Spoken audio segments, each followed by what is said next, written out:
Mula sa headquarters hanggang sa mga malalayong istasyon, isinagawa ng ating mga pulis ang kanilang tungkulin ng may profesionalismo at walang ulat ng pagkiling o pakikialam sa politika.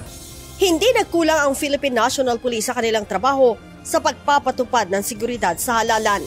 Ayon kay PNP Public Information Office Chief, Police Colonel Randolph Tumanyo, bagamat hindi nila nakamit ang zero violence, kontento naman ang pamunuan ng PNP sa pagbabantay ng mga pulis sa ground. Base sa datos ng pambansang pulisya, nakapagtala sila ng 27 insidente ng karahasan kahapon, kung saan 9 ang namatay at 17 ang nasugatan.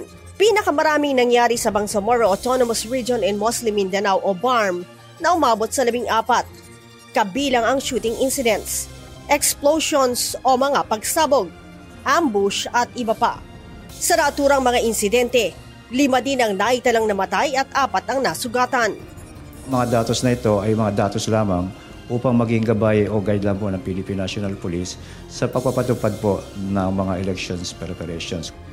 Sinabi pa ni Colonel Tumanyo, mas mababa naman ani ang datos ng validated election-related incidents ngayong eleksyon na nasa 46 lamang kumpara noong 2023 Barangay at Sangguniang Kabataan Elections o BSKE na nasa 105.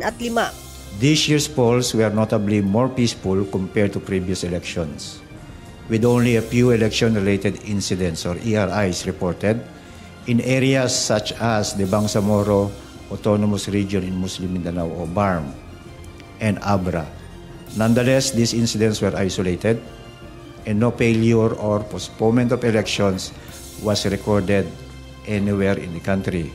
This marks a complete success in preserving public order and upholding the democratic process.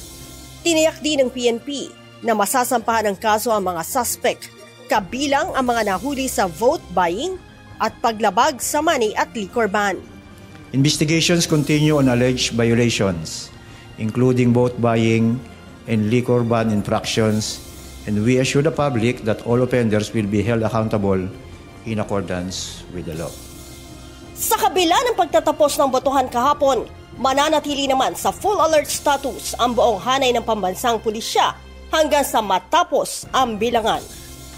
Leia Ilagan, UNTV, News and Rescue. Diyos ang aming sandigan, serbisyo publiko ang aming pinahahalagahan.